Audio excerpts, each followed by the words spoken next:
I am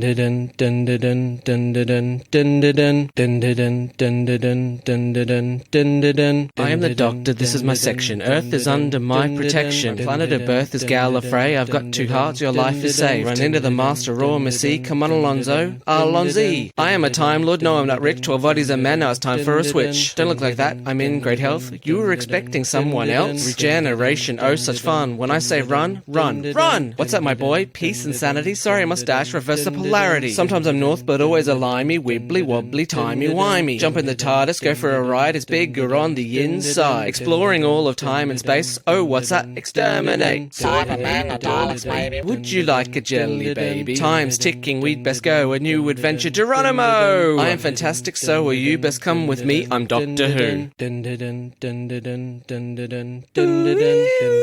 Ooh. Welcome to a brand new episode of D4WH. I am your host. I don't care. Let them gawp, let them gape. What do I care? I'm Adam O'Sullivan, joined as always by my co-host. She is a very pretty painting. It's Nicchia Schutz. Oh, but I've got eyebrows. I've never noticed. I'm so sorry. I didn't know the Mona Lisa didn't have eyebrows. I had to go and look and go, she bloody well doesn't. Yeah.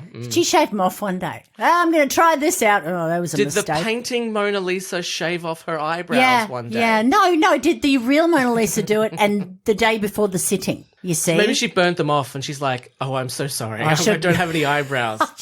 Should not have been smoking that, should I? Painting wasn't finished. Yeah. I've just got to put the eyebrows on. No, we'll take it. It's good. Yeah. Please welcome back the host. Exquisite. Absolutely exquisite.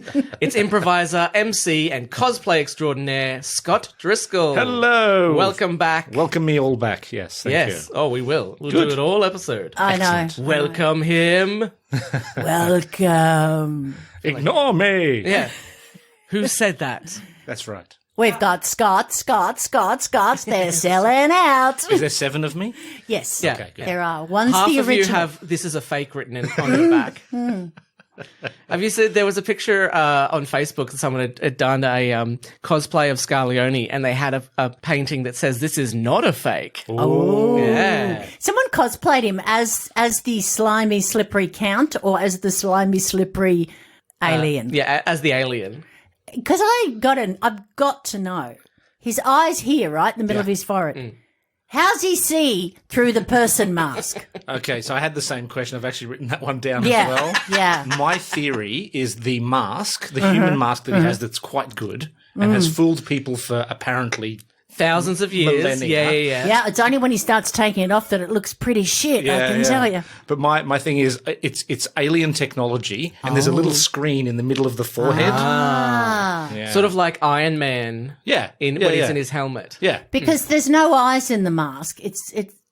I just don't get it. Yeah. Anyway. That's what I want to know is how he managed to make a latex rubber mask Yep. all the way back in ancient Egypt, which is, we definitely know he was there because they show us an image of him as an ancient Egyptian. And they all made the same looking one. They didn't change any part of didn't change their eye colour, hair colour. He had one mould. Yeah. That he worked off. Okay. Now, just for science enough. minute, latex for latex masks actually comes from rubber tree plants. Oh. So it's the sap of rubber tree plants. So that's been available down through the centuries. It's only been available since about 3,000 years ago. In South American cultures, we're using rubber. Oh, well done. Did you know Better that than once I there had. was a silly old ant who thought he could eat a rubber tree plant? But anyone knows an ant can't eat a rubber tree plant. But he had high hopes. He did have high hopes. Did you get that from hieroglyphics in the Egyptian pyramids? Yes, I did. And also from a Frank Sinatra singing that song. All right, we're going to start very quickly with Give It a D-Whirl with Doctor Who in real life. Woo, woo, woo, woo. That was my D-World cheer. Woo, woo, woo. Did you have to swing your shirt around while you did it? What? You never let me have any fun on this podcast. Chris Chibnall has announced that Series 13 has started filming and is expected to be released sometime in late 2021. Yes. However, he has revealed that with the current pandemic restrictions that the series will only be 8 episodes instead of the regular 11. Yeah, boo. Boo, boo, boo. But at least we're getting Doctor Who. Yay. Yes, yeah. As my husband said, David said, there should be Doctor Who on every year. You shouldn't have to wait longer than, 8 months. And should we then have to have the catch up for the darker years? I think so. I think so, because there are a lot of years where there was no Doctor Who, and I expect to be flooded with Doctor Who to make up for it. I think that's how they cure coronavirus, isn't it? They flood you with Doctor Who. No, I believe it's antiseptic and light. It's bleach. Yeah, Bleach. It's total bleach. Bleach. Ingesting bleach. Yeah. That But is this the biggest load of feeds into bleach. my theory that Chris Chibnall has something planned for the 60th. Less episodes? Well, no. Either he has to have something come out next year so to build up, so the 2022 and then the 60th in 2023, or he has to have a series and then he'll use the money from 2022 to make something big for 2023 for the 60th. So Okay. Just think about that. This is a television show that's gone on for going on to 60 years. Yeah. it's almost old enough to retire. But that's incredible. I know Star Trek has their franchises and stuff, but the same premise, it was that strong when they, had to change it, that it's just kept going. Yeah. It's amazing to think that I wish I'd come up with the idea. we love this TV show that started before we started, and it's just going to before last we were until born. the day that I die, and it's never going to be made ever again after that. Yeah, I will die with unwatched Doctor Who episodes. Oh my God, I can't go yet. Oh wow, what a philosophical debate! All right, well, listen, let me just tell you, just to bring the tone down. I just found out that I put my underpants on inside out. Way down, way down. That's all right, I fixed it. Don't panic. Oh god! In front of me, it was weird. Yeah, it was so weird. super weird. Well, that's all right. I had my shirt off, whirling around my head. You had your shot too. You did your shot, and then you did that. I shouldn't drink before these podcasts. I really shouldn't. No, I actively tell you not to, and Yeah. you still do it. I know, but I think you're winking at me just a little when you say that. Yeah, she wasn't listening to because she was snorting cocaine off my Yeah, head. yeah. So I'm totally fine with that. That's fine. You can't hear a thing with that straw up your nose. Yeah. Don't you know straws are illegal? They're the Oh. reason It's why we have reusable. so much plastic in Oh the my ocean. God, I feel. Oh, It's a metal one. It's a reusable. I Oh, got it from okay. Nicchia It's for a metal Christmas. nostril. Yeah. yeah, yeah. So stop patting me on the back when you walk by because it really starting to do some damage up there. Our episode today is City of Death, Season 17, Story 2, with 4 episodes. Yes. Written by David Agnew, who we discussed in our mini-episode. Yes. And directed by Michael Hayes. Originally aired on the BBC from Saturday, September 29th to Saturday, October 20th, 1979. 1979. I will not even tell you how old I was then, but I was in primary school. I was in primary school as well. I wasn't born. Yeah. Another 4 years before I was born. It was the first episode ever shot outside of the UK. Yeah, it was. Yeah. It's incredible, isn't it? Yeah. That it got to that point, especially because, well, I don't know if that was the height of his. I think the height of his popularity was probably a couple of years earlier. Yeah. I mean, I know he was really popular, but it did sort of peak a bit. Yeah, I mean, Tom Baker is the doctor that they exported around the world. So it's probably it'd be the first doctor that they saw in France. It'd be the first doctor that they saw in the US. Yeah. So they were talking about how when they were filming in France, there weren't big crowds of people coming to watch because they were they didn't know who he was. Yeah. He is, if you want to talk about Doctor Who, people always say, oh, you like Doctor Who? Is that the guy with the big scarf? Yeah. Like, yeah, that's one of them, you dickhead. That's what I say just every Shut up, day. you casual. Yeah. That's what You we make say me to people sick. who question our love of the show. Yeah. You question my life choices. We start as we always do with a short synopsis. Paris, 1979. The Fourth Doctor and Romana are visiting when they experience time slips and catch a countess using alien technology. With the help of dim-witted detective Duggan, they find themselves in the middle of an alien plot to steal the Mona Lisa. Count Scarleone is not even human. He is the last remaining Jaggeroth, split into 12 across time and space. With the help of Romana, Scaroth will finally be able to travel back to the moment 400 million years ago when the Jaggeroth were destroyed. But doing so will doom the human race Dun, dun, dun. Dun, dun, to dun. never exist. I kept calling him the Jagrafest in my head. So did I, yeah. I kept calling him Scarface. Yeah. Scarface. Yeah. I don't, why does he like his name is Scaroth, and he has Scarleone when he's a count in 1979. Yeah. Why is he Tancredi when he's in the 1500s? Maybe there's a translation. Maybe. I don't know. Isn't he hanging around with the Borgio or whatever? Borgias. Borgias. Yeah. So maybe he just had to change his name to fit in. And that's one of the and we'll get into it when we talk about the script, but there's a lot of points where it's like, ooh, that's going to mean something. When he goes, I work for the Borgias, and the doctor goes, the Borgias, dun, dun, dun, dun, and then never comes up ever again. No. Dropped off her. Yeah. Well, and they had to spend a lot of time in the first episode having Duggan the Thuggin. Duggan Smash! Oh, yeah, I've been calling him Captain Smash on my notes. They had the longest chase scene. Well, not chase, but spying on them scene where they'd go to coffee and then they'd look at a postcard. And I'd think, hurry this plot along. Yeah. Oh, and they make so much, they get so much B-roll from when they're in Paris. They're like, we have to milk this. Yeah. If you walk to get coffee in the morning, you better be wearing that Doctor Who costume and we will film it. Correct me if I'm wrong, because there were no. I think this is Romana 2, Lala Ward's first episode since she regenerated. Either first or second. Yeah, Okay, it is. cool. It is very early. Yeah. Yeah. Second. So I think she regenerated at the start of the season. I thought it was at the end. I don't know. I could be wrong. First full adventure, anyway. Yeah. Maybe. You two might be able to answer this. Why is she dressed like a schoolgirl? She's 28 years old. Because at the patriarchy. Time. Yeah, and also she's much younger than the Doctor. She's only 125. And she's a bit like Romana 2. I liked Romana 1. And I didn't dislike Romana 2, but she was so different. She was so childlike and childish. But as I said to you in the mini episode, how the hell does she keep that hat on at that angle? Right at the back there. That is just weird and freaked me out. Liquid nails. Oh, it was driving me crazy. Well, I said that Time Lords are like Lego, so there's a little stud there that she just pops it on. Pop it on. But obviously Tom Baker doesn't have that because his hat keeps coming off. Yeah, and there's a lot of hand-holding in this. You can tell that they're a bit lovey-dovey. Yeah. Because in the classic Who, there wasn't hand-holding. No. If you wanted to cross the street, you did it on your own. You put on your big girl pants and off you went. No one. Well, if held you want to your cross hand. the street in this episode, you just run into traffic, apparently. Well, that's all right. The Doctor's And holding your hand. real traffic. Real traffic. Not carefully orchestrated by the production traffic. No, I know. Half the time in this episode, I wondered, did they just have a camera and be like, go, cross the street, go, go, go? Yeah.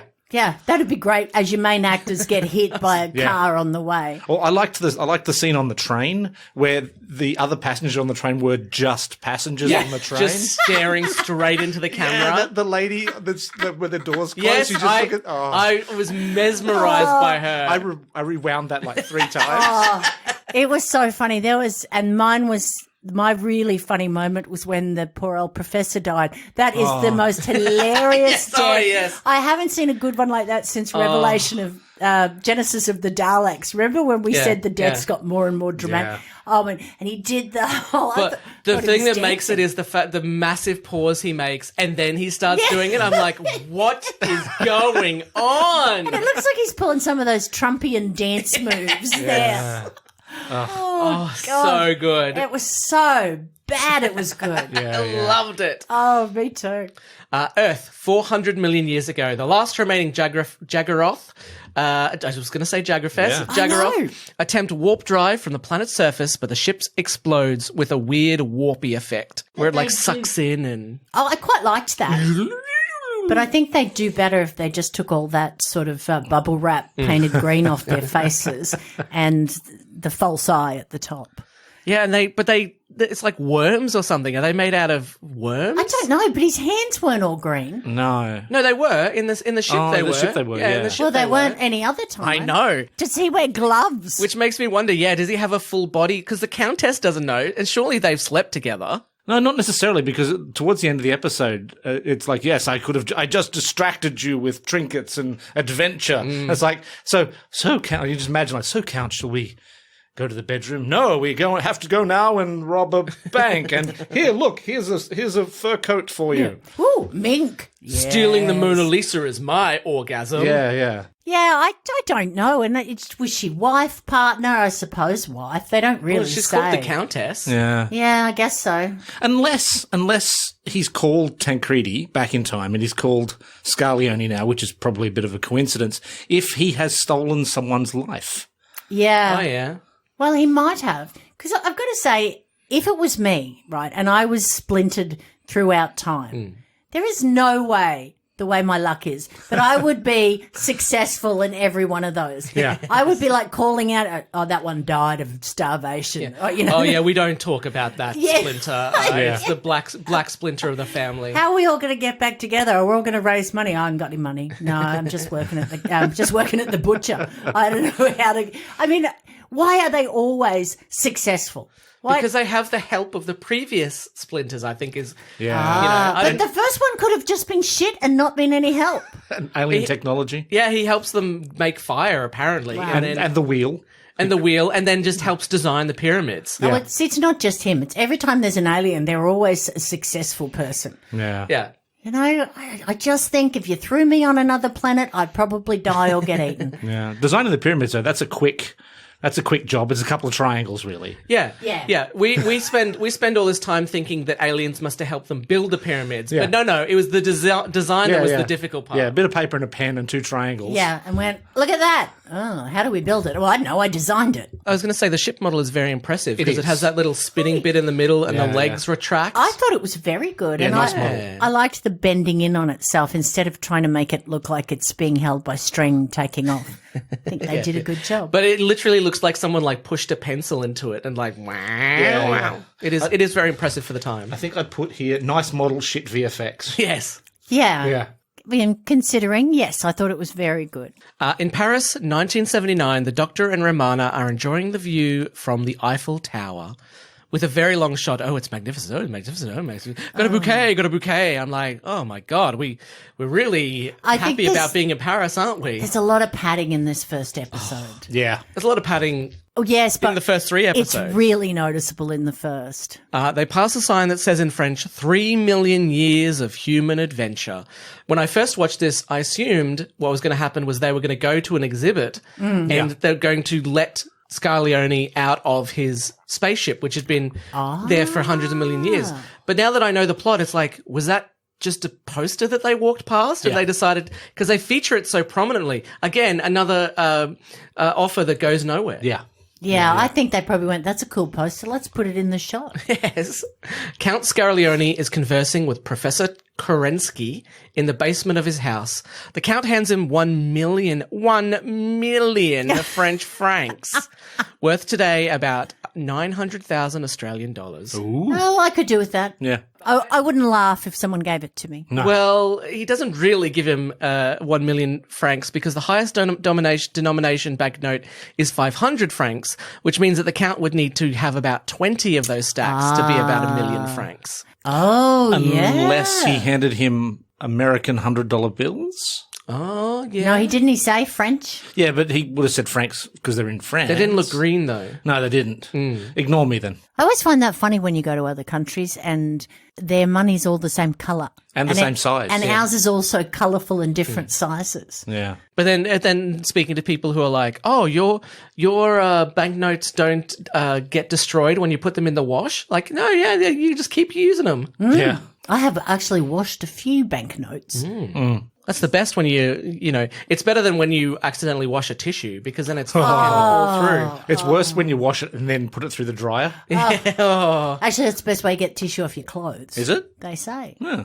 They say. And you know what they are like? Yes. I am one of they, for I'm a middle-aged, middle-class white man, so be careful. God, you're they. Yeah, I'm they. The Illuminati. I am, yes. I'm the patriarchy. Woo! Oh, my God. It's great to finally have you here. Yeah. Thank God, to face to the patriarchy. Actually, Nicchia, if we could just have you only speak 73% of the time, that'd be great. Sorry, I feel embarrassed now. Should. Nicchia, men are talking. Oh, my God. I'll just sit back here in the corner. Did you see Scott Morrison where they asked one of his the female ministers about the boys club, and then as she goes to speak, he cuts in. Yes. And it's like, oh. Yes, he cuts in and says, what she's trying to say is... Yeah. I just love that. No, yeah. Show, don't tell. Yes. I believe in women's liberation. Sit. I can explain this better than you. Yeah. The party that had not Malcolm Turnbull, what was the other guy? Oh, Tony Abbott. Tony Abbott as the Minister for Women. Yeah, yes. Or as we like to call him, the budgie smuggler. You may as well make my dog Archie the Minister for Women. For He as would have done a much- better job. Well, he would have. He likes women. What's it like being a woman in Parliament? Rough! Yeah, Exactly. it is rough. Yeah. He Well gets done. He Hey, gets it. dad joke Yeah, alert. hey. The Count requests his manservant Herman to sell his Gutenberg Bible to raise more funds for the experiments, who insists that he can't sell such a priceless artifact discreetly. Oh, yeah, Herman's a dick, by the way. Oh yeah, Herman is like such a sycophant. Yeah, He'd make a great Bond villain's henchman. Yeah. he would, although I did notice in this, you're a henchman, you do the work, Yeah. and then you get killed. You're a henchman. That's pretty, because he said kill those two. Yeah, but they're goons. You can kill goons. Oh, is there a difference between yeah, goons and Yeah, henchmen? he's there's a head hierarchy. Goon. He's a head goon. Yeah, yeah. Oh, well, So- what's under goons? well, lackey. Ah, lucky informant. Yeah. And they always go missing. Yeah. They do. They're the ones that are most likely to switch to the other side, though. Yes. That's what we would call the SPC, which is some poor Cool man. C-bomb. Because we don't say that word. The last time a complete edition of a Gutenberg Bible was sold was in 1978 for $2.2 million US. Yeah, and I should have asked for more because I spent a lot of time copying with transfer paper. Well, there's only 20 known copies in the world. So. 21 with mine. Oh yeah. Yeah. Yeah, but yours is signed by Steve Gutenberg. Yes, that's yeah. true. That's true. So it's worth more. Yeah. yeah. I know. That's what sets me apart. Steve Gutenberg's Bible. That was the original script for Police Academy. Was the Gutenberg Bible? Oh, okay. Yeah, nice. yeah. Yeah, good. Was it really? No, of course not. Actually, you should check out a film called La Valantula. I love the title already. Steve Gutenberg is in it, and he's doing his best Bruce Willis impersonation from Die Hard. It's really good. He just didn't ever really rise above Police Academy, did he? Cocoon? Okay, all right. I did like Cocoon. And then it was all downhill from Oh, there. yeah, for sure. Yeah. But La Valantula is quite good. I would suggest it. A lot of D-grade movies. All right, I'll do that. The Doctor and Romana are now in a cafe where the Doctor cuts open a book and reads it. Oh, yeah, that's the first time I've seen that in a long time. I know the very first one with Christopher Eccleston in Rose, he sort of flicks through a magazine or a book and goes, oh, that was sad. I remember in the classics, the Doctor would often flick through a book and go, oh, yeah, that was good. But he's got a letter opener and he's cutting the pages open. Yeah. That's the way often books would be. Like, you would buy them and they weren't, in inverted commas, finished. So you would actually have to cut open the pages because of the way the pages were folded in the printing process. And wasn't that to stop people reading them in bookshops and stuff? Yeah. Okay, all right. I've got one at home. One of my fantasy novels I had to cut. I bought it from the States in 1989. So it's a David Eddings book. Okay. Oh, okay. Well, I just put mousetraps on all of mine. I just watched the film, guys. You know the Oh, films. Yeah. watch the film. Yeah, Battlefield Earth is so much better as a film. Millennial. Millennial. You're not a millennial, are you? Depends on who you speak to. Yeah. I'm a Gen X. I'm really. like I'm Gen X. I think there's in some places they have the Xennial. Zennials. Yeah. So I'm like half Gen X. You're on half the cusp. millennial. Yeah. Yeah. Well, I'm definitely Gen X because I ain't no baby boomer. Yeah. Yeah. To me, a Bloody millennial baby is someone who boomers. was born around 2000. Yeah. I think of my kids as millennials. Like Beck and I are definitely not the same generation. No. No way. Oh, no, my kids are Gen Y, 1995. Yeah. Yeah, and then yeah, around 2000 we were considered Gen Y. Gen all right, Y. you're Gen Y then, Adam. Gen Y as in WHY because wine. why? Gen X because we got the X factor. We're the X-Men. X-Men. Because you're extreme. Extra good looking. A man at a table nearby is sketching Romana, but when she turns to look at the artist, like all artists sketching people in public, he gets pissed off and throws the sketch at her feet. Okay. I thought he was going to come back and do. Now, I had seen this before. I will say, but a long time ago. It's not a favorite that I rewatch a lot. I'm in the same boat. Been a long time, and I thought maybe he's got something to do with it because this seems quite important that someone's sketching her and she's a broken timepiece on her face. No. Yeah. Now, in the original script, he was apparently working for Count Scarlione, but in the rewrites, they just took all that out. Why didn't they just not even bother with it? Don't know. Padding. They had to pad out the episode. Well, they just could have had Duggan the Thuggin, Captain Smash, following them for another 25 minutes. God. Duggan is supposed to be the comic relief in this episode, and he is anything but. Oh no, I laughed at him a lot. Yeah, but not for good reasons. Not in the way I think we were meant to. No. As Romana picks up the sketch, they experience a time slip, which you can identify due to the frame shaking and the pelvic thrust, which really drives you insane. Let's do the time warp again. Yes, I did think about that. Yeah, every time they said it, I was like, let's do the time warp again. The artist's sketch, which he did from behind Romana as she was looking away from him, shows the front of her face as a clock.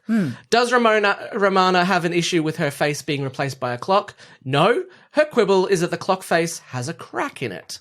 Yeah. And then they show another. Then he brings a picture out again later. Yeah. The sketch, and it's different to the one. If you go back and watch, it's a little bit different. Okay. Yeah. It's like they've got two sketches. Does the picture have anything to do with anything else happening this episode? No. Not as far as we can tell. No. Well, there is a crack in time, but that guy, I don't know. Maybe he's just clock obsessed. Maybe he is experiencing the time slip. Yeah, maybe he's got some Salvador Dali hang-ups and he had to have drooping clocks. French 1979 was, as we know, the height of the absurdist. Yes, there you go. Kerensky finishes his latest experiment, and the Count wants to know when he'll be ready to go again. Give the man some rest. He's not a machine. Yes, I don't know. The acting is so bad from the professor. I couldn't take him seriously. I don't know what accent that was, but I'm pretty sure even I could have done a better accent. And he says his name is Theodore Nikolai Kerensky, so I assume it's some sort of Russian or something. Well, he doesn't sound Russian. He sounds like a cartoon character. I did put dodgy Russian accent on my notes. Yeah, there was not a lot of da. Yeah. Vostrovnya, da. And for a production that was trying to save costs, they seem to bring a lot of English actors to Paris. Yeah. I mean, the guy who played the Count played him well in that, he was very much what you expect from a Doctor Who villain.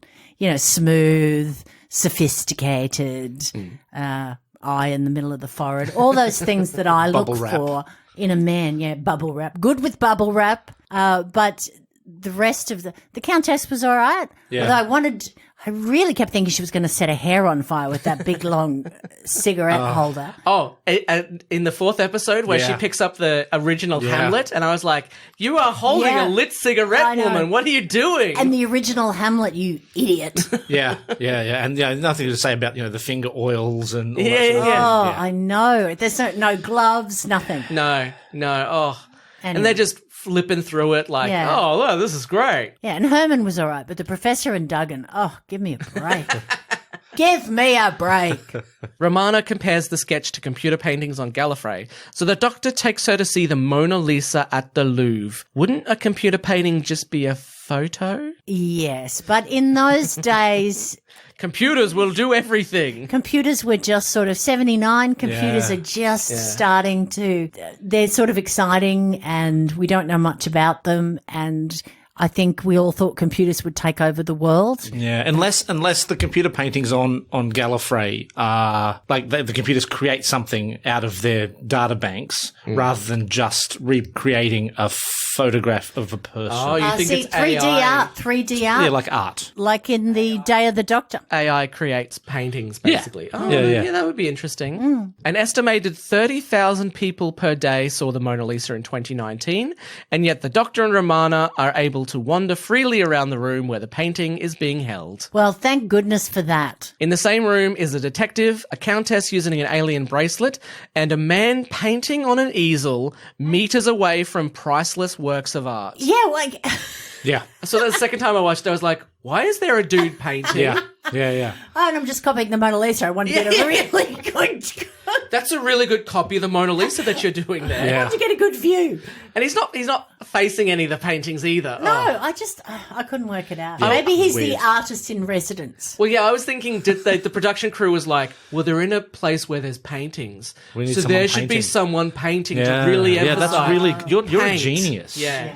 Because they won't know otherwise. Another time slip happens, and the Doctor uses the opportunity to steal the alien bracelet and make an escape, pursued by Detective Duggan. Captain Smash. Yeah. Captain Smash. Which then takes the rest of the episode. Yeah, really, Yeah, pretty basically. much. Although one of my favourite shots is where they're shooting through the postcard thing. rack. Yeah. And for some reason, no one's holding it. So it like, the breeze blows it and it like obscures it for a bit. And they were like, yeah, we got the shot. Yeah, Yeah. We that's got good. that. Yeah. We'll keep that. Let's move keeper. it somewhere else. Yeah. Hey, we've got to start filming the death of the green slime next, so get going. Yeah. Duggan catches up with the Doctor, but the bracelet is taken back by Scarleone's goons. Yeah. I was really disappointed by the bracelet, actually. It didn't light up. It didn't go beep boop. No. No, it didn't do anything No. except at the very end. when Although it killed her. if you put it in a projector, it creates a holodeck. Oh, Remember? He puts it in that thing and true, it, yeah. suddenly That's it's a massive right. holodeck. And I was like, this bracelet is fucking amazing. I just couldn't believe you'd be sitting, you come into a cafe, a guy's holding a gun on you, and everyone's like, yeah, that happens all the time. It is France. Okay. Not just once, because Duggan does it, and Yeah. then the goons do it. Yeah. And then it also happens later in the Yeah. episode. I know, and nobody bats an eyelid. It's like, The cafe owner is so chill. The guys on the other table are just watching them get kidnapped. Yeah. Yeah. Oh, that looks good. Do you know how I knew that Duggan wasn't a baddie? Why? He wasn't using a Luger, Ah, but the goons were using a Luger. there you go. Yeah, gun is a gun is a gun to me. Yeah, exactly. just gotta- I knew they were pistols. If it's long, it's a rifle. Yeah. If it's itty bitty, Duggan has been investigating Count Scarleone, noticing that he appears to be selling priceless artworks that no one has heard of before. The goons return the bracelet to Count Scarleone, but he orders them to be killed because they got the bracelet back? Yeah. yeah. I He just no says, no idea. You didn't do a good enough job. Kill them. Like, Yeah. what? And they've got families. Yeah. They've got shit going on in their yeah. lives. They just picked up a job. It's just a job. Dead. And that wasn't even why the Countess says, oh, I sent the goons to follow Duggan just in case. Like, she didn't know the bracelet was missing then. So the fact that they followed him, saw he had the bracelet, and took it back Yeah. is actually, they did a really good job. Showed initiative. That's So right. he kills them. Yeah. We don't want thinking goons. You Yeah. want your goons to be dumb. Also, Duggan is investigating Scarleone for the priceless artworks. Maybe you should investigate all the people who go working for Scarleone and go then fucking missing. disappear. Yeah. Yeah, it's true. Because there's probably shitloads of people. Yeah. Well, Duggan never gets anything done because he takes too long to follow people. It just goes on and on and on. Nice coat, though. It was a nice Yeah, it coat. was a nice I coat. did quite like that. Two fresh new goons have gone to pick up the Doctor, Romana, and Duggan to take them back to Count Scarleone. Hopefully they've done a good enough job, or they're dead too. Yeah. As long as they just did exactly what they were thought and did not told and no initiative. Did not step they'll out of the live. bounds. They Yeah. had something that was belonged to you, but we left it at the cafe. All right, you're dead. God damn it! What are we supposed to do? We cannot win. What happened to Steve? Yeah, we don't question what happened to Steve. Yeah. Imagine the goons group chat on Facebook. Steve has left the group chat. Yeah. Wait, where's Steve? What's happened to Steve? Steve's gone No, to... his phone's still on, but it's still got that ... like he was typing something when he Yeah. got shot. I think I'm going to be... And when the Count goes, oh, can you kill them? Herman's like, oh yes, please. Yeah. Yes. Yeah, Now so I'm pretty old sure, Hermo pretty gets sure he to- had a fiddle with himself around the back after that. I mean, come on, he looks like that, doesn't he? Yeah, a little bit of a sex pest. The first episode ends on a customary cliffhanger. The Countess goes to find the Count, and while she's banging on his door calling out his name, the Count decides it's a good time to take off his human face and reveal his alien form to us, the audience. Mask over the mask. Yes. Yes. So that we can then go, how does he look out of that one eye in his forehead? Also, he doesn't just remove that face mask, he rips it completely off. Yes. Does he have lots? It was itchy. Yeah, just he has he opens up a drawer Sweaty. and he's like, I'll just slip on my face mask and It must get, but then did he pull the whole, Yeah. It felt like he pulled the first bit off. No, but you can see it tear as he pulls it off. Yeah. I mean, people are dickheads, really, aren't they? They do not look after their things. No. And they treat them, You get a good look at it because they show the damn thing twice. Yeah. I think though it indicates that he's only got one because later in the episode doesn't the Countess say there's something wrong with your face? No, I think he's been she blowing does. up then. Oh yeah, okay, yeah. I thought maybe he has a drawer full of them. And at some point, if you're with your husband and you go to his cupboard and he's got a drawer full of his face, Yeah. you would question it. Yeah, wouldn't but you? the rich are a weird. little. Well, that's Yeah. true. The rich He doesn't are. really hide things very well because later when the Countess goes to find out, she's like, I kind of suspect Scaglione. She reaches for one book and it has a picture of him as an alien. Yeah. Oh, yeah. Thank God she picked the right book. Because I'm sure they would have filmed her going through every single book like the following. I thought she was going to pull it and a secret thing was going to, no, she just pulls it out and she's like, what's this picture? Straight to the page of the picture. Right there. And I'm going, yes, I've seen that image. He said, no, I've never That's seen. his O face. That's his green face. Yeah. Never seen the Jagroth? Jaggereth? Jagrafest, I want to call it. Jagrafest, yeah. The Hoobie gang are brought before Count Scaglione and the doctor says he's a thief. Now, I thought that Scaglione was going to hire the doctor to help him steal the Mona Lisa, but goes nowhere. Yeah. Yeah, nothing happens. What was the point of it? I mean, the point was the doctor's quite amusing. Yeah. The dialogue's fun. Yeah. I enjoy every time he's on the screen. He just lights it up. Yeah, the for dialogue me. is fun, but it just goes nowhere, Oh, absolutely. It's just a lot of chatting around and around, isn't there? Walking from place to place. Yeah. And getting locked back in the same cellar that they have escaped from now 17 times. Oh, yes. And excuse me, but the Sonic works on wood? No, it was the No, lock. no, it was the lock was metal. made of metal. Yeah. Because I was going to say he should go back to the original. Well, actually, I think you'll find that in the episode he uses it on the lock, which is made of metal. Oh, I'm sorry. I'll just put my fedora back on. Ooh, looks very disgusting on you. Looks very nerdy. Thank you. The Count locks them up and the doctor reveals it's all part of his plan to find out what's going on. He escapes using his sonic screwdriver. Which is, yeah. Okay. Yeah. Exploring the laboratory, the doctor meets Kerensky and sees the time experiment. All right. Yes. You've got these people. You've captured them for whatever reason. Yep. I don't know. And haven't just had And haven't creepy Herman kill them. Yeah, that's right. He just killed the goons. Maybe Herman's trigger They're fingers. interesting guys. They're interesting. I thought maybe he'd sprained his trigger finger or something. And so they decide they'll put you in a cell Yep. that has a fake wall to all of your plans, right? Yeah, the polystyrene basement. Yes, and you have to walk past your very top secret experiment. Yeah.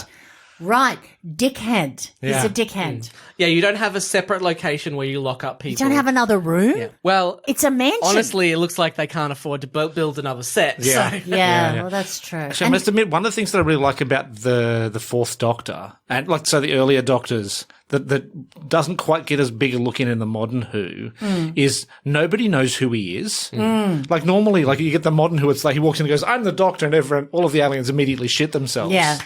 Yeah, or they clap, or and it's just like that's very nice. everybody knows who he is. But this is like he could just be a dude. Yeah. Yeah. And I think that was the appeal of him. It does sort of annoy me a little bit in Modern Who when it's like, oh, it's the Doctor, it's, I understand the Daleks might know him, but does everybody have to? Yeah. There's a lot of Sontarans. There's millions and millions of them. Why do they all have to know the Doctor? Posters on their bedroom walls. I love my Doctor. He keeps them updated. He sends out a newsletter. He's like, this week I was at meeting with Count Scaglione. Check out my selfie with Count Scaglione. Yeah.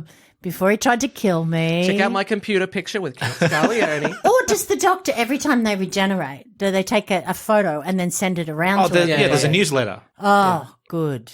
There's a new alert, new face. Yeah. Big shout out to the master who made me regenerate again. Yeah. Oh, that guy, hey? Yeah. Also, if you find him, please kill him. Yeah. The experiment is a bubble of accelerated time that can grow a chicken from an egg to fully grown and to a skeleton in seconds. And go backwards. Yeah. Yes, that's right. The doctor reverses the polarity and the chicken returns to an egg. Come on, it's a beautiful, beautiful thing. I thought that was reversing quite good. Polarity. But it's never used ever again. Like when Kerensky gets killed, they don't reverse the polarity then. They're like, well, Kerensky's dead. Yep. Yep. All done. His accent was shit. His acting was terrible. Let's not bring that back. If only there was some way to bring him back. And that's a wrap on Kerensky. You know you could bring me back. That's a wrap on Kerensky. Security, can we make sure it doesn't go past the food table on the way out? You're only here because you're the producer's nephew. Now get out of here. But then the egg turns into a picture of a Jaggeroth for some reason. Oh, yeah, I got lost there. I thought either I'm really, really stoned and don't know it, or something weird happened. I don't no one know knows. why the chicken DNA somehow remembers the creatures who radiated it to... I thought, this was another thing I thought. I was like, oh, we evolved from the Jaggeroth, and that he's trying to devolve everybody back into the Jaggeroth. No, the chickens. Only the chickens. Only the chickens, yeah. So they're all going to be these Jaggeroth in the backyard going, bark, bark. Yeah, well, that wouldn't make any sense because obviously chicken and humans are, different creatures. But at least I thought that's really interesting. No, it never comes up. I don't know why. Maybe the machine... chickens once ruled the earth. Maybe. Oh, I Chicken hope Parmigiana, so. sir? Yes. Taste of Scagliotti? That was their name for their king, Chicken Parmigiana. Chicken Parmigiana. Yeah, Parmigiana. and through the years, it's just become a name that we give a dish now. Yeah. Oh, chicken parmesan tastes like nice. human.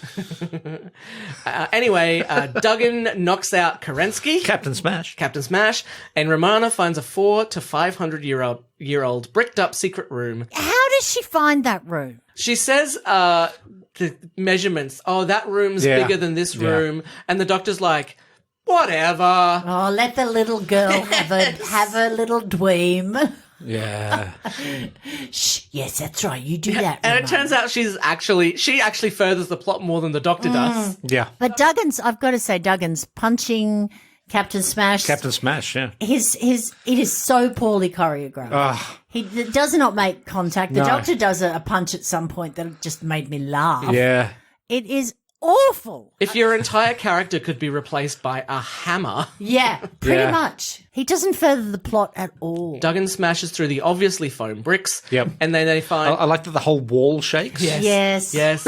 And they've only been painted on the front. They Yeah. haven't been painted on the back. Yeah. You know, the funny thing is that when I first watched this as a kid, I didn't notice that. No. I did not notice the sets wobbling. I remember the very first time that happened. Breaks your heart. For me, it's terrible. There's a scene in the episode with the mines. I can't remember the name of the episode, with the guy in the encounter suit who shares my surname, Driscoll. In one of the episodes, they go down a coal mine, and I remember very clearly the doctor walking and standing on a board that was obviously under this very, very lightly rocked surface. Yeah. And like dust and rocks flicking up from Was it. that the sixth Doctor? And did it have the Rani in it? No, Okay. no. All right. I will remember the He the did episode. one in a coal mine, I remember, with Yeah. Perry and the Rani. Don't No, remember what it's called. I think this one might have been John Pertwee. Oh, I didn't. All right, I'll have a think of it. Not the Green Death. I The can't one where remember. Joe leaves. I can't remember. Okay. I remember the mine very clearly feeling fake to me because of the boards on the floor. Yeah. Yeah. That's been another episode of Doctor Who Charades. yeah. Well, I'm interested. No, I know.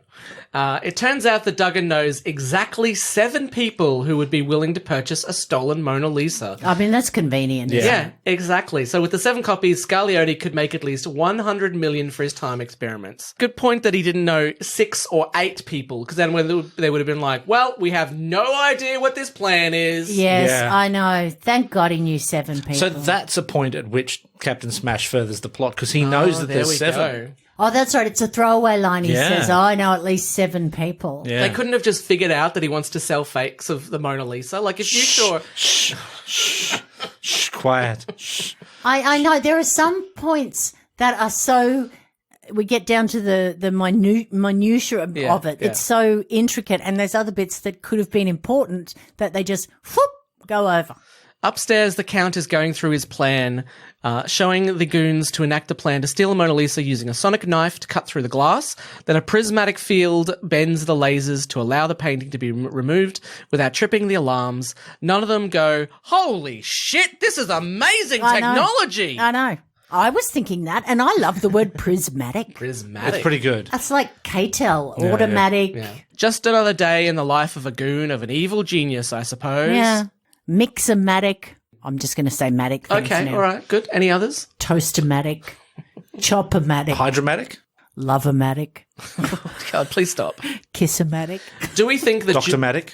Do we think that Julian Glover, who plays the Count, may have flubbed his lines when he says, "Tonight, enough of rehearsals. Tonight, the real thing." Yes. Yes. Yes. Yes. Yes. Very obviously, they go, Yes. "Yep, that's it. That's great. Let's the move take- on to the that's next the take one. we'll That's the get. take." Oh, by the way, the episode I was thinking of, I've just Googled it very quietly on my phone, was Hand of Fear.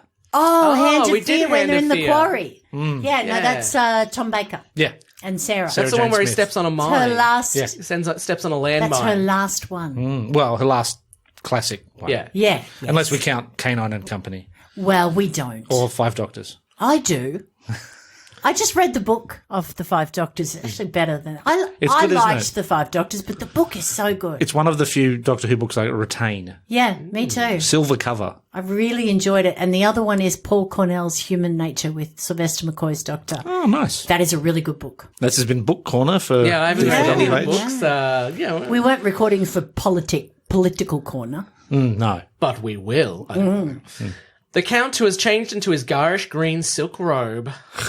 What a guy! Is he Hugh Hefner? Yeah, a little yeah, bit, yeah. yeah. Well, he's done his daily Looks like a activities. He's like, now I have to get changed into my nighttime activity. Into my smoking jacket. Pardon me, Doctor, I'm just going to slip into something a little more comfortable. Yes. Holds the Hoobie gang at gunpoint, but Duggan's smash powers knocks him out. Oh, honestly, these people are knocked out by.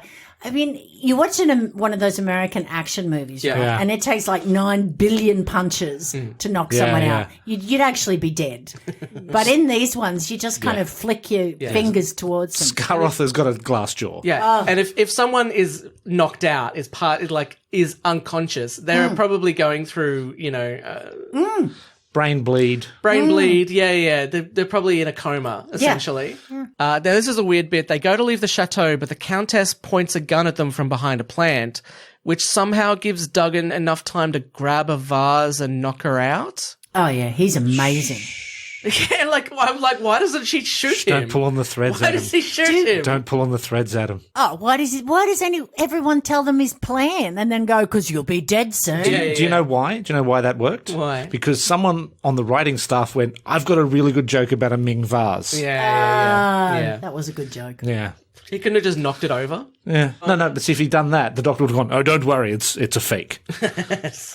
Duggan and Romana head to the Louvre to try and stop the Mona Lisa being stolen, and the Doctor returns to the TARDIS, greeting K9 as he enters. Yeah. So, not appearing in this film. Or even sounding in this film. Yeah. They could at least have gone, hello, master. Well, they were going to, but then they had to go back home, get that audio. They had to wrap it up. They were filming soon. Yeah. The Doctor travels to Italy during the Renaissance to visit Leonardo da Vinci. Da Vinci? Is that his breakfast cereal? Hey, Leonardo da Vinci! Well, that's an Australian thing. You got the Servo, the Bottle-O, Da Vincio. We've got to put an O on the end of it. Leonardo da Vinci's. I just drew the sketch of them.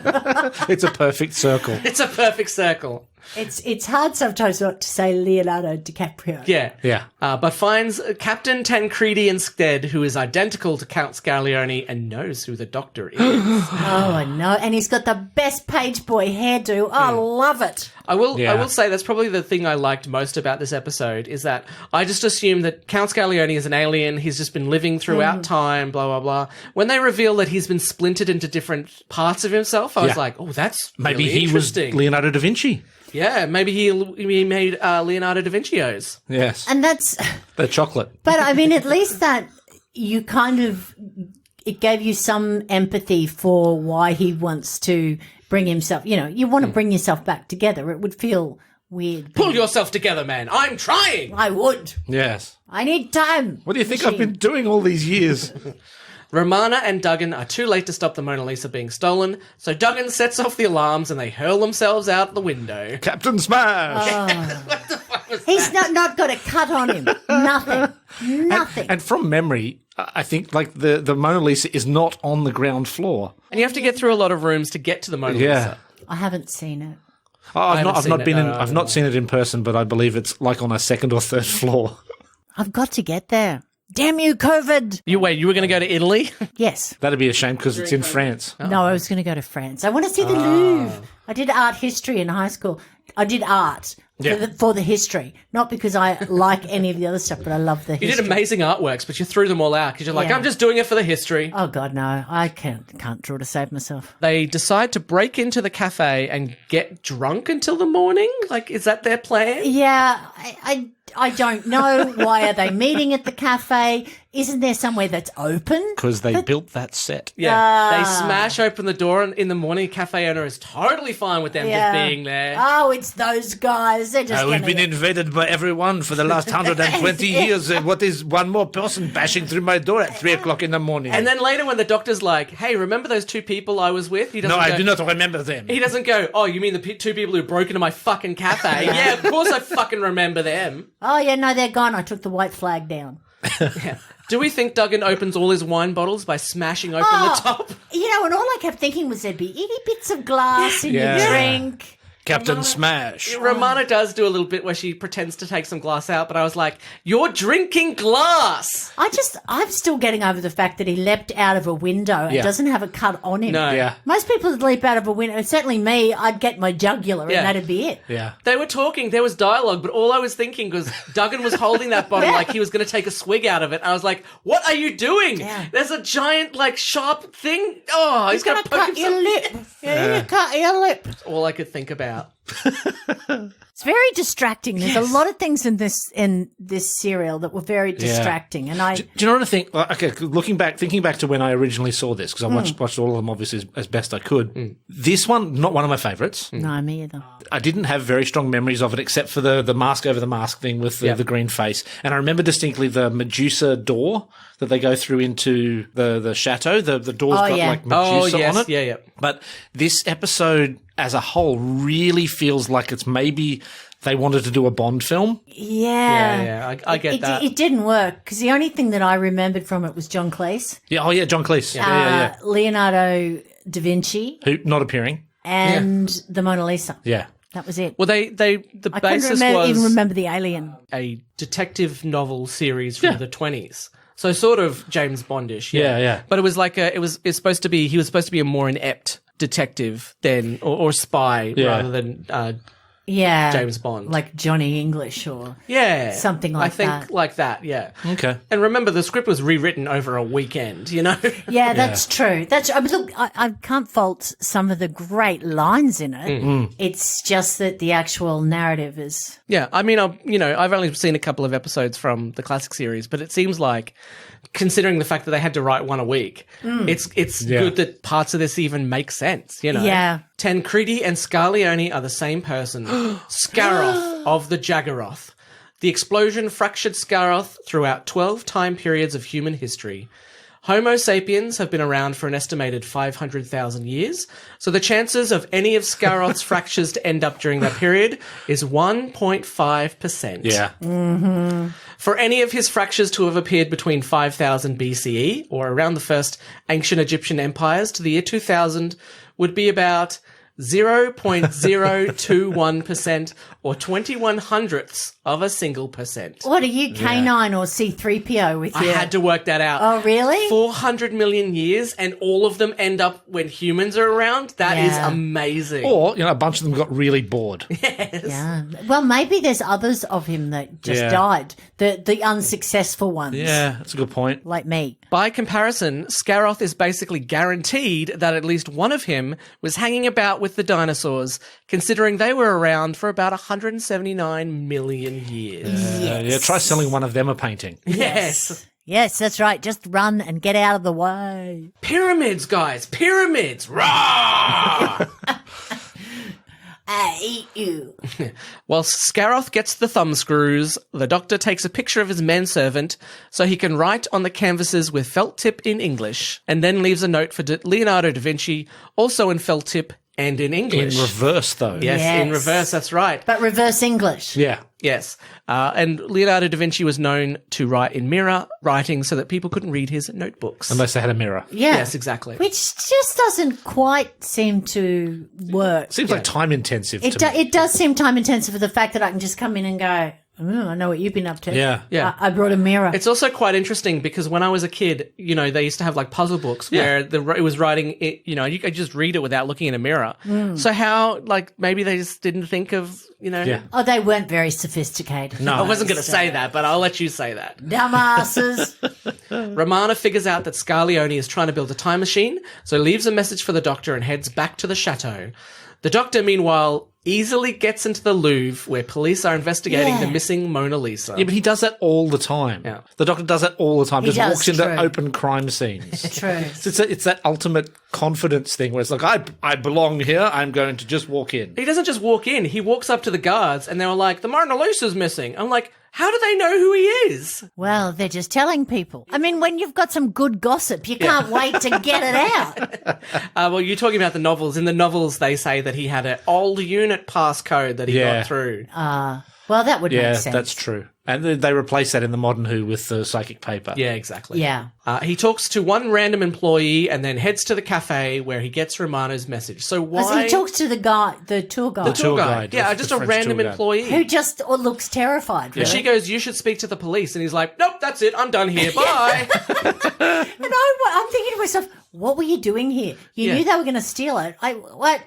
Why did you come there? Did you see two people trying to stop the Mona Lisa being stolen? Well, they didn't do a very good job, did they? No, I am just a tour guide. I was stuck here when they closed the museum. Yeah, why doesn't he go and try and find Romana and Duggan and ask them how they did? Yeah. Well, he's retracing his steps because he's going back to all the sets they've built. It's exactly In order. That's a good idea. And I think you want to get as much bang for your buck Yeah. from the sets. Oh, yeah. I like that. I like that. Scarleone captures Romana and forces her to build a field interface stabilizer by threatening to kill Duggan and all of Paris. And the Doctor gets pissed off when he finds out. Yes, he's not happy that his assistant was assisting. How many times has he done something because, you know, it would cause genocide or whatever? Yeah, So absolutely. my question is, with the location of the time machine that he's building, is that right on top of where the ship is, or does he have to go back in time and then walk like they normally have to do with the TARDIS, where it's like they normally park it 673 miles away from wherever they're going to go to? Look, I have this same question because when they do actually end up there, they get use binoculars to see where he is. Yeah. Then the next thing, they're right in front of it. Yeah. Yeah. But the TARDIS hasn't shifted. They haven't shifted. Well, they say when they go back, he says, oh, this will be the middle of the Atlantic Ocean. Yeah. So they must have also shifted in place as well. So does his time machine travel in space as well? Yes, well, it shouldn't, but yeah. apparently it does. Yeah. Either that or he built his villa in the middle of the Atlantic Ocean. Atlantic Ocean, Yeah. which was a bit silly. Yeah. And not Paris. Ascaris' plan is to return to the moment before the Jaggeroth spaceship exploded and stop it from happening. Why not go back the day before? Yeah. This is, yeah. Well, he would get bored. He, you know, take a book with him. Yeah. There's things to do. That was always my thing with like the Back to the Future things. Like, oh, I'm going to go back the day of. No, Yeah. no, you've Yeah, got a yeah. bunch of stuff to do. Go back a week before. Yeah, I mean, give yourself time. Yeah. People always underestimate how long Yeah. it's going to take to change the future. Yeah. Doing so will save the last remaining Jaggeroth, which will alter human history, which Scaroth has been manipulating. It will also result in Scaroth never building the time machine to go back and stop the explosion, therefore creating a paradox. Yeah. Oh, gosh. But he is so hell-bent on saving those couple of people. Yeah, like four blokes. Yeah. Yeah. Yeah, I mean, you know, adopt us. Yeah. You've raised us. Yeah. Be nice to us. Yeah. He's technically God. Yeah, that's right. You could use this to your advantage. Yeah. You could be president of the United States. Anyone can do Maybe it he nowadays. is. Maybe he's the best Jaggeroth president of the United Ever States. had. He's incredible. The pigment was a little bit off, and he's like, this'll have to do. I'm sorry, my mask's been on inside out for the last 4 years. I'm incredible. I normally look like a French count. Count. I said count. I'm president of the United States. Were you having a stroke then? Yeah. Oh, good. Herman, the manservant, greets the doctor the way everyone is greeted at Chateau Scarlione by having a pistol pointed at them. Yes. Hello, how are you? Just point a pistol at you. Hello, how are you? Point a pistol at you. Hello, how are you? I'm good. I wish you would stop pointing pistols at me. No, it's how we say hello. This It's is my the French house. way. Yeah, Yes. they don't shake hands. They touch the tip of each I was going to say penis. Penis. Of each Wow. Hello, you pistol. were watching. Nice Freudian slit. I mean, slip. Yes. What version of the City of Death were you watching? The one on Pornhub. The City of Little Death. Yes. The City of Little Dicks. The city of Petit Moi. But then what? Oh. And at one point, he's called off the dogs. Yeah. Oh, Or the bees, or the dogs with bees in their mouth. And when they bark at you, they shoot bees at you. Where were the dogs? Yeah, because there's no way at the front. No, it's on a street. I don't know. They're just wandering the street. They were just gypsy dogs. Oh, maybe that's what he calls the goons. Oh. I feel like they shot that and then they found that door and they were like, oh, this is perfect. Yeah. And then just didn't fix it up. At some point, someone said, what about the dogs? Oh, shut up. Just keep that in the shot. It'll be okay. We've only got a week. Yeah. Also, Get going. Did you notice when they're in the basement and Romana's like tinkering with stuff, she holds up an English power plug? Yeah. It's like, you're in France. Yeah. How? First of all, what are you going to use that for? You can't use it to power it. But I just love the fact that you can just throw anything that looks a bit electronic-y in classic Who and just muck around with it. Yeah. And it works But beautifully. it's not the only time they do it. If you go back and watch the Batman 66 TV series, Yeah. they would just repurpose stuff by putting a new sign on it. I like that. The pace of the episode doesn't make sense because at the start where Karansky's doing his experiments, he's like, oh, it would take forever for me to be able to set up the next one. Meanwhile, in the next scene, he's like, all right, let's do it again. And Yeah. then they just keep doing it for the rest of the episode. Yeah. Then he pulls out a thing and he's like, this would take months and millions of dollars. And then it's like, nah, Romana can just do it in an afternoon. Yeah, well, she is very clever, mind Yeah. you. She can wear a hat at the back of her head and Yeah. it never slips. She is able to build that machine in the time it takes for the doctor just to run there and have a conversation with the Countess. I know. Yeah. Oh, and read part of a Shakespeare play.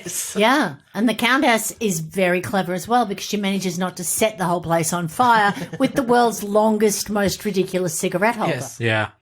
They should not be that long. That's just silly. Oh yes, we talk about the Countess finding the picture of Scarlione as a alien. Yep. She doesn't think, well, this is a weird and wacky, sci-fi thing. She goes, well, this proves that he is an alien. I assume Scaroth had these drawn recently, as the ancient Egyptians used papyrus to write on, which is lucky to survive 200 years Yeah. in the in the European climate, and we know Scaroth has been in Europe for at least 200 years. Yeah, they're my copies. I copied them onto. Right. If you left onto- them in Egypt, they might have lasted that long, but Yeah. not in Europe. Yeah. No, well, I just took an exercise pad with me. Yeah, well, they look printed anyway, so... Yeah. Yeah. Scaroth, who doesn't care about the human race and has threatened to kill everyone in Paris, decides to go say goodbye to his human wife, who pulls a gun on him. Yes. Thank you very much. Why? Well, it's the French Why? way. You pull a gun on everyone. But why does he want to say goodbye to his Yeah, wife? just go. I mean, she's not going to miss you, buddy. I don't have an answer for that one. Because then he kills her and he goes, don't worry, soon you will never have existed. Oh. Goodbye, wife. Yeah. You should ask yourself why I would shoot a man before pushing him out of a plane. Oh, I'm so sorry to hear that you recently passed away. Yeah, that is. No, I was being Bane. Oh, right. So I've got my hand over my mouth. Oh, I thought it was... Oh, I thought you were doing No, your see, Sean. so Sean Connery is more like this. He's deeper and he's a little bit more mellifluous. How would Sean Connery say that he evolved from the darkness? I evolved from the darkness. There we go. I That's love that. Sean Connery's Bane. You should gonna ask miss him. Sean Connery. Now I've got them both stuck in my head. Sorry. And now we've fucked with you. Yeah, I'm not going to be able to do the Sean Connery voice anymore. No, you were doing it beautifully just before. Yeah, that's right. That's right. it. That's much better. That's better. You should ask yourself why I would shoot a man before pushing him out of a plane. It's because I was a misogynist. It's okay to slap women. Yeah. Right. Scaroth goes back to before his ship explodes, but Romana has limited his time to 2 minutes. The Doctor, Duggan, and Romana race back to the TARDIS to chase Scaroth. Why did she give him 2 minutes? Why not Who knows? 1 second and then he can come back and then they can pull a gun on him? You know. Well, then you'd miss out on the set where they all meet over the pool of ooze. Well, that explains why he can't go back the day before, because she only gave him 2 minutes. Yeah, no, but like, why would he goes back that day? Like, why wouldn't he have set to go back the day before the explosion And make a sign that says, don't leave. Yeah. Don't land. But do it a couple of days before. Yeah. Put an SOS like in rocks and stuff Yeah. saying don't land here. And they're like, oh, let's not land there. No, just spell out rocks that just spell out Scaroth fuck off. Yes. Don't press the button, dickhead. Yeah. That sort of stuff. Oh, we should go investigate that. Damn it didn't work. Like, after the battle, we can just go back and set up the cage. Yeah, I was just thinking that. They just keep going back. We They need just keep to going make sure back. that afterwards we get your dad's keys and hide them. Yeah. The Doctor Who writing team from the 70s and 80s could have learned a lot from Bill and Ted. Yes, they actually could have. Two art critics, played by John Cleese and Eleanor Bron, watch as the TARDIS disappears. Where's Eleanor Bron from? She was a Bond girl, and Yes. she also was in the Footlights. And Was she in Footlights? Yeah. I was trying to remember where I'd seen her before. She's a comic. Douglas Adam knew both of them from the Okay. Footlights. So Okay. But I just love her exquisite. exquisite. Exquisite. The two were filming nearby and were convinced to appear by their friend Douglas Adams. Yes. And they only agreed to appear if they were uncredited, like if they didn't reveal before the episode came Yes. out that they were Yeah. in the episode. Yeah. Well, we didn't really have internet those Yeah. days, so Well, they wanted to have pseudonyms as well, so that wasn't printed in the Radio Times that they were going to be in the episode. But they said, no, we have to use your actual names. Meanwhile, the episode's Those been written by written- a made-up name, but David Agnew. Yeah. Oh, it's one rule for the goose, another for the gander. The Hoobie Gang arrived 400 million years ago, and surprisingly are totally fine to walk around without oxygen. Yeah. Yes. The Doctor deduces that the radiation from the Jaggeroth ship exploding is what kickstarts life on Earth. And not a Time Lord hand digging into a pond full of pre-life life. Yes, I know. Yeah. I know. And he does spend an inordinate amount of time wiping his hand on his scarf. Yeah. Because he's thought to himself, oh no, they've Yeah. put something in that I don't like. Yeah, if you want to stick your hand in it, and as soon as he goes, he's like, I should not. Yes. Those bastards. Yeah. That's poo. I know it's poo. Duggan smash! Yeah. Delivering the most important punch in history. Glassjaw. Scaroth Glassjaw again. I think you just have to raise your fist and the count will just Yeah. go down. Yeah. For Well, the count. he punches out the count, and then he goes to punch the Doctor as well. Yeah. Oh, Yeah. Duggan is on a roll. Unless the Jagrafest, no. Unless yeah. the Jaggeroth. Jaggeroth, which, Mick Jagger and David Lee Roth, are they the progenitors of that species? Yeah. Unless unless they're like the guy in Men in Black 2, where their testicles are on their chin. Oh, that could be it. And of course, he doesn't really have a chin, does he? No. I mean, there's a lot of mush Those under two there. flaps are his testicles. Yeah. Yeah. They it's- hide his testicles. You open up and there's one There's here, nothing one more there. embarrassing than having your nuts on your face, is it? Although badly named alien in Men in Black 2 is actually called a Bolchinian because they've got their balls on their chin. It's like, Yeah. nice. Yeah, good joke. Good joke. Back in 1979 Paris, Herman throws a bottle at Scaroth, causing the entire chateau to burn down. Now, what? I honestly thought there was a scene missing here. Probably is. Because they just cut to them talking about the thing burning down. I was like, what just happened? Yeah, why did he throw it at him? Well, he threw it at him because he'd never seen Scaroth without his mask on. He's wearing his suit. Yeah. Exactly. Yeah. No, it's me. Throws. Oh. Yeah. I have to admit, it's one of my favourite images from Doctor Who, even though I'm not a big fan of this episode. It's just, lovely pantsuit, jacket, Yes. tie, little dickie there, the pants and everything, and then green vomit. Yeah, it's really like he's wearing his John Travolta Saturday Night Live suit. Yeah. And a lot of green bubbly wrap slime. Maybe Herman threw it, and as he was throwing it, he's like, wait, why is he wearing his pantsuit? Oh, well, I'll never find out because we're dead. Yeah. I know. There would be that moment when you throw it to go, oh my God, oh, I shouldn't have done that. Well, too bad. Oh, well. Wait, he's not a goon. Too bad. How sad.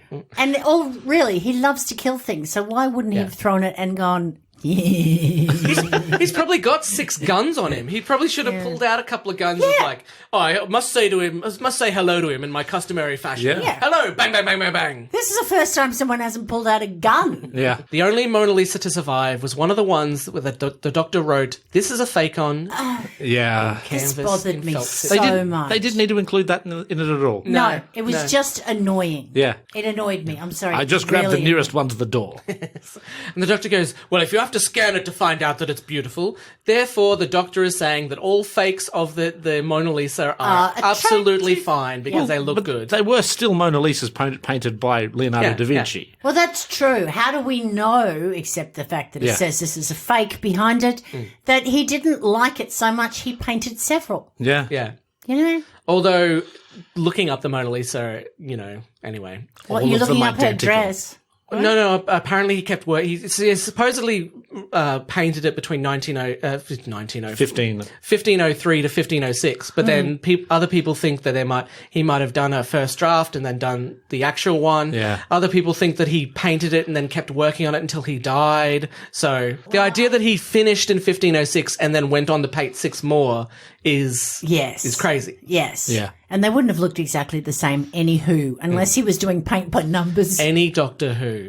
Any Doctor Who. Yeah. And with that, the Doctor and Romana head off, leaving Duggan at the Eiffel Tower. Duggan does not say anything about the size of the TARDIS. Did you know that? He Yeah. gets out and he's like, And me smash it. I smash. at the end, Time Lords can fly. Yeah. Oh, yeah. What is... Yeah. So he turns around, he picks up a postcard, and they're already on the ground, and there is absolutely no way they could have made it down. And the they list in mention that at the time. start, they say, Romana goes, "Should we take the lift or should we fly?" Yeah. Let's not be ostentatious. Let's fly. Yeah. So Time Lords can fly.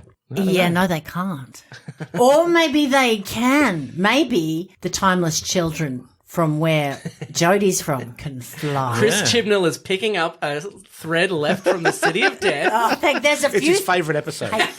There are a lot of threads just hanging out there for anyone to pick up. We know his favourite episode is Brain of Morbius. Oh, so yeah, of course, this must be his second favourite episode. Yeah, it would be too. Brain of Morbius. All right, is there anything else anyone would like to mention about City of Death before we give it a score? Oh, it was quick to watch. Yeah, it was only 4 parts. Wasn't too bad. Look, I liked that there was a lot of outside broadcast on this. Yeah. There was a lot of running about. Yeah. There's a lot of travelling on trains and eating in cafes. Like, I remember, I think maybe when I was a kid and I was watching this, I didn't like it so much because it was boring. There was no lasers. Yeah. There was a bit of alien stuff at the start. There's a bit of alien stuff at the end, but the rest of it was basically an art heist. Yeah. I remember not liking it as a kid. It wasn't exciting. It wasn't on another planet. Yeah. I thought that the Count was, you got to see him in a mask and that was it. Yeah. He just, I don't know, it wasn't an exciting episode for me. I know a lot of people love this episode, but Yeah, a lot of people have said it's one of the best episodes, the 4th Doctor, and I've seen so many. I would say Genesis of the Daleks is better. well, Personally. watching it, I was like, really? Yeah. This is the story you went with? Yeah, the story isn't that bad. Like I said, I really enjoy the fact that the idea of someone who's been splintered throughout time can communicate with himself throughout time. No, I mean the art heist bit. Oh, okay, right. Yeah, he only spends his time communicating with the one in Leonardo da Vinci's time. Tancredi. Yeah. We don't ever... Imagine that day on set where they're like, all right, do you want to get it dressed up as the Egyptian now? We'll just take an image of your face. Then we'll get you dressed up as somebody else. We'll take an image of your face. Yeah. I mean, I do. You're right. There was something in there, but they don't explore it enough. And he's very much. I don't know. They've had more interesting villains in Classic Who. Yeah. And Yeah. certainly in the episodes that Tom Baker was in. And there's nothing wrong with the acting. The Count is they were great. fine. Yeah. I reckon if they had to tighten it up, they could have cut at least one episode out of it. Or picked up some of those lost threads. Yeah, I also do like in the first episode getting that viewpoint into how filming was done in the 70s of like them just wandering the streets, filming, Yeah. Or it's really interesting. the music. The music is so 70s. Yeah. Oh, there's a bit at the start where they're running through the streets and the music is so like ominous, like da da da, and I was like, nothing happens. Yeah. Yeah. Why is it so ominous? The music that came on when you first see the Countess was like, reminded me of the boom shaka wah wah, sort of 70s porn music. I feel like the Countess could have like easily been written out. Like, Yeah. She was pointless. keep her hanging around. Like at the start, fine, she's doing the heist. Could have been Count Scarlione. Could have been one of his goons. Could have been a Herman. Yeah. Yeah. You know, I just there were missed opportunities, but I guess it was where it was, and they just chucked it in and All kept right, going. as we do, we always like to give it a score out of 5. Nicchia, would you like to go first? This is really hard. Love Tom Baker, but I was bored as a kid watching this, and not bored as an adult, but it's an easy watch because there's no tension, really. Yep. No tension at all. So this is a 2 from me. Oh, okay. Rightio. No, 2.5 because John Cleese is in it. Okay, right. Scott? Look, I'd have to agree with what Nicchia said. I'm a big fan of Tom Baker. He was my first Doctor. Only ever caught John Pertwee in reruns. This was not an exciting episode in any way. Liked the John Cleese thing. There was way too much running around and being captured. Like that took up a lot of time in the episode. I'd like to add a point for John Cleese but I think I'm going to give this one about a 2. Yeah. I'm going to take points off for the too much time running about and getting captured. Yep. Okay. And the worst death ever. Yeah. To me, I quite like... I like the first capture where the Doctor says, I actually wanted to be captured. Yeah. This was all part of my plan. So, yeah, like there are parts that I really like about this episode. There, it doesn't feel like a huge drag to watch. Thankfully, it's only 4 episodes, and I know that there are episodes that are way longer. Yeah. I'm going to give it the benefit of the doubt. I'm going to give it a 3. Okay. To me, it's like what I expect from a classic episode. Sure. It's a little bit expect more. It's got a little bit of padding in it. You can kind of tell the parts of this are written by Douglas Adams, even though apparently the fracturing throughout time was from the original script. Yeah. But yeah, I don't know. There are parts I like about it, but I wouldn't recommend it to anyone. It's not like... Well, Douglas Adams does go back and reuse that scene with the pool of ooze in one of the Dirk Gently the first novels. Dirk Gently novel, Yeah. To me, the episode felt a little bit Jaggeroth. It was Scaroth. It was fractured. But it didn't feel like a coherent story all the way through. Yeah, you're right. But keep in mind, we're also putting this particular episode through a filter of an adult brain in a modern time. Trying to watch it on screens that were not designed to watch this particular show. Yeah, and it was never designed, as Nicchia often points out with classic episodes, it was never designed for you to sit down and watch all 4 episodes back to back. Yeah. But I even remember as a kid not really being that excited about the next episode. I remember thinking, I hope this is over soon so that I can see. So I can still watch some of the classics that I loved. I can see them for their faults, but I can still see why I loved them. And this one just leaves me feeling very beige. That's one of the benefits of modern storytelling is that they tighten everything up. They know that people have other things that they will, that wants their attention. So they make a concise story. They they get to the point quicker. They're not just wasting half an hour on TV, by let's have another shot of you running down the street, you know. And look, they had different audiences then. Oh, yeah. We're a different audience now. So, they liked it a little bit more breathing space. And also back then, there was so much fewer choices. So now, if you want genre television, you want science fiction genre television, it's on every download, it's on every streaming thing, it's on, there's so much of it available. You can go, well, I'm not going to watch Doctor Who because I'm a big fan of Supernatural. Yeah. Or I'm not going to watch the Orville, or I'm not going to watch any of those sort of shows. But it's like, because, that's not aimed at me. And we haven't even mentioned, we haven't even touched on the fact that this is the most watched Doctor Who story ever in the whole history of the show. Basically because ITV was on strike at the time. Oh, yeah, that's right. So I think one of the episodes got 17 million people. It's the most watched episode ever in the UK. But basically because they didn't have any other options. Yeah, that was it, as Doctor Scott Who. said, we didn't have a lot of choice. If you only had 2 channels and one was on strike, that's what you were watching. And I think I might have missed the 3rd episode when I originally watched this because something else was on, or Dad wanted to watch our one television, or I was out. So if you missed part of an episode, you'd have to catch up. That was it. Yeah, you couldn't watch it ever again. Well, there was no catch-up TV. I would ask my sister to record it on the tape recorder, so I could at least listen to it. Yeah. And she would just tell me to piss off. We had a VHS, but Mum would be recording her shows while Dad was watching the TV. So then we had a video camera. So then I would set that up at the other TV to record something. You had while two TVs? Yeah. Well, one was black and white and one was colour. So I remember the first time I came home from primary school and we had a coloured television. I nearly wet my pants. I couldn't believe it. this was last year, wasn't it? Yeah. I said, Mum, I'm getting so old I nearly wet my pants. They were on inside out again. All right. Thank you very much for joining us, Scott. Is there anything you would like to promote? Look, I'll always promote infomafia.com. I'll always promote Act React, which is Natalie, who's been on the show before. I believe her name is the director up on the board there. Yes. Always promote Act React. Obviously, there's been a bit of a quiet year for performance anywhere in the world. Yes. But yeah, we're hoping to get back to performance. By the time this comes out, we'll be back to 100% seating in Queensland in theatres. Ooh, awesome. That'll be good. So that'll be nice. What about 100% seating in buses? Will that be I don't know.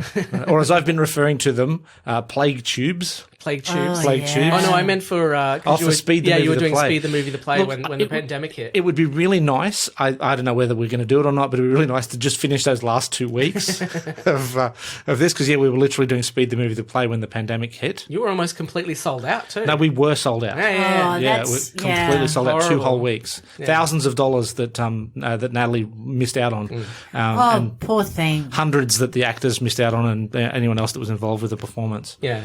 So that's all good. I do have news that I would like to say. I've recently completed a diploma in cryptozoology. Ooh. Really? Yes. So for anyone out there, the cryptozoology is the study of monsters or what those things might be that we think of as monsters. Yeah, that would be very interesting. Who the hell do you do that through? Well, I know you're not sponsored by them, but there's an online learning company called the Centres of Excellence, and they're doing promotions at the moment. So during lockdown, I did that, and I'm halfway through a diploma in parapsychology. Oh, cool. That's interesting. I want to do a diploma in Doctor Who. Yes, do they have that? It might be there. They've got a lot of weird stuff. I'll have to have a look. Do they teach you the secrets of Yetis? They were like, oh yeah, by the way, Yetis are totally real. Here they are. Yeah. Well, okay, so the study of cryptozoology is the study of monsters, but it's also the study of what those monsters could be. So could it be an ape that's out of place? Could it be another creature that lives there that's maybe mutated or ill? Could it be a mutated human? Could be. Yeah. So that's so half of it is I'm going to go and find the Loch Ness Monster, and the other half is once you get there working out what the Loch Ness Monster actually is. Yeah, well, I went over the Loch Ness and went to the museum for the Loch Ness Monster, and it's quite refreshing because they basically they basically say that, if you believe in it, then sure, but we don't have any evidence. Yeah. But here's what it could be. You know? Yeah. So that's half of cryptozoology. So it's always nice to know that there are people out there inquiring into what's real and what's not. Yeah. Well, I mean, there's parts of the sea that we've never explored, so God knows what's down there. I don't know if it's Nessie, but they've some of the things that they find the further they go down. The one that goes around with the light hanging on his head, he's got his lanternfish. He's got his reading light on the whole time. His itty bitty book light. Yeah.